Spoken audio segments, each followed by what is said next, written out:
So hello everyone, welcome back to another devlog of my indie game Zombo Survival. So a lot of time has been passed since the devlog 2, which is the last latest devlog.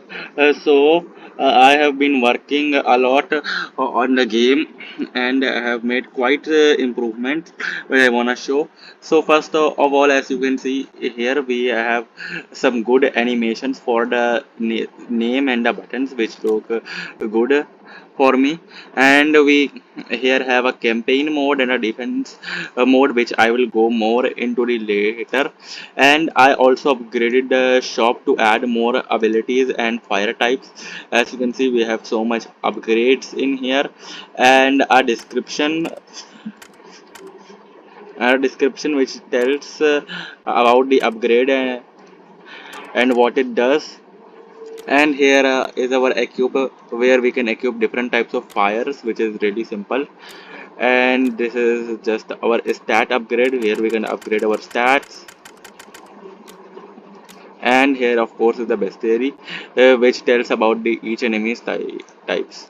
So if we go into the campaign mode, we already have like 60 levels right now currently, and four different maps, four different areas. This is the tutorial area, and here we have more areas such as the jungle area and another junkyard area, which looks really good. So I have worked a lot on improving the game and its performance. So now if we go, so the first biggest change I made is that now we have tutorials which tells player about how the game works and each feature about it. So basically, tutorial levels help you to better understand the game, and they are necessary. Otherwise, the game would just feel bad.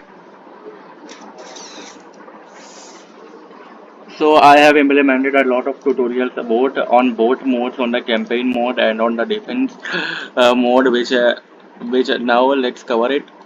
So it's basically just a mode where it's inspired from a tower defense scenario, where you have to defend your buildings, and the horde of zombies uh, are coming to destroy you.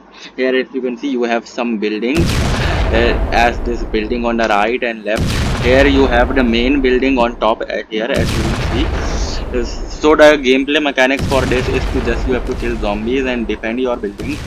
Uh, and when you defend them, this will build the building will be build when the enemies are destroyed, and when this meter reaches 100%, you win the level. So it's pretty straightforward and simple. Not much complex logic is needed for this.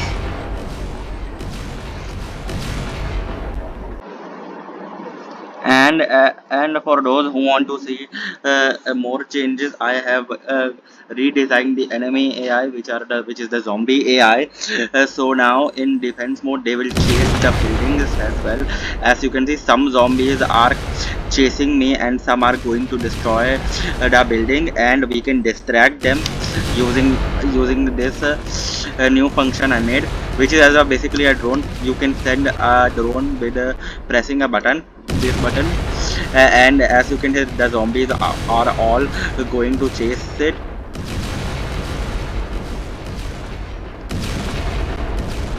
So it's pretty straightforward, and you have to just defend your buildings, and if they destroyed a building, then you lose, and they are just attacking the building, and I lost. And of course, the work isn't done. There are still some fixes to do, and some bug fixes I need to make in the code, such as I need to fix some issues with these guys. So it's basically just a ally robot with a simple sprite renderer and simple scripts to move, and it has basically a bug which I will fix later. And I have a major change I made in the code is that I changed my most of the complex code into a jobs code, into Unity jobs to run multiple tasks. As you can see, I have here a script, a game object which has all of the managers status such as this enemy manager. This enemy manager will basically move all the enemies, so it does basically does all the logic. It takes a target, and that target can be a player or the player building. uh, so the enemy will chase it, and when the building is destroyed, the enemy will move to the next building or the player. So that's our AI for the enemies. So in the game we have a lot of tutorials and pop-ups to make sure that it's easy for the for player to understand the gameplay mechanics, and I have also changed the gameplay mechanics actually quite a bit. So for those who followed my last devlogs, we now have this enemy, or you can say a giant enemy with just a enemy HP script, which is basically a spawner for the enemy. So basically what happened in the previous gameplay mechanic is that you have to survive for, let's say, 5 minutes or any timer you say, and there will be a boss spawning at the end and you will have to fight it. So that I decided against that mechanic, because I thought it was it was taking so long. Like every level will then take 5 minutes to finish, and it will be just boring, and it was also difficult for me to test. Like it would take a lot of time to test the level and to ensure that everything is working fine. So I changed the gameplay mechanics a bit. So now we have these creatures which you have to destroy. They have a certain amount of HP. You can like just say they are enemy bases. We can just call them bases which spawn some zombies, and when they are destroyed, when both of them are destroyed, the player wins the level. And now there are bosses. We also have some bosses. So this is our first main boss of the game. Of course we have mini bosses as well, but this is the end boss of the first map, which is pretty strong and interesting to fight. So if there is a boss, you have to defeat them as well. So now if I made a demo of the game, and as you can see, I can move, and there are visual indicators such as this to guide the player where they are going.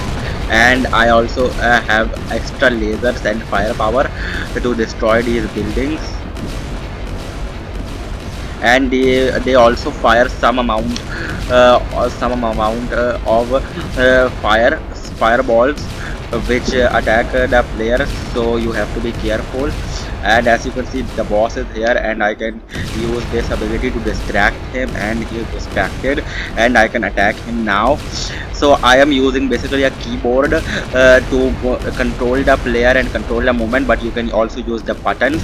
So buttons are there for the Android device, since I first plan to launch the game on the Google Play, then maybe on PC, then maybe support for PC and Mac, etc. And so player can if you want to see, I can move up with the joystick as well. As you can see, I am moving up with it, but I prefer to use keyboard for testing purposes. And for another ability, I can just go above the boss, and I can just slam in it, uh, as you can see. So this is pretty useful, and we can distract the boss again, and he is distracted. And we can create platforms to stand on, so we don't have to rapidly jump or do anything. And the boss is coming back, and he spawns some enemies, and we attack him again. And now if the boss is destroyed, we will win the level. So now let's attack him, and the boss is coming towards us. Let's attack him again, and he's dead. So that's the basic gameplay I demonstrated. So the main reason I didn't upload it for quite a while, because I was busy developing the game, and I have made a lot of changes which I think should improve the game's quality and make it better. And we even have a best area here which still needs some work, is a bit buggy, but I will fix it soon. And we have additional stats to show the player about the enemies. So I have been working a lot if we want to summarize it, and have made quite great changes. I will upload the gameplay of it soon to go in detail about the gameplay mechanics and the and the other mechanics. And after some develops, maybe I will post on a release date, but that is currently not decided. So it's still under development, and there is still some work to do in the game. But I will update you on my channel. So if you don't want to miss it, then you can subscribe to the channel and hit the bell icon so you don't miss any of the dates I make on the devlogs. And that's it. Goodbye.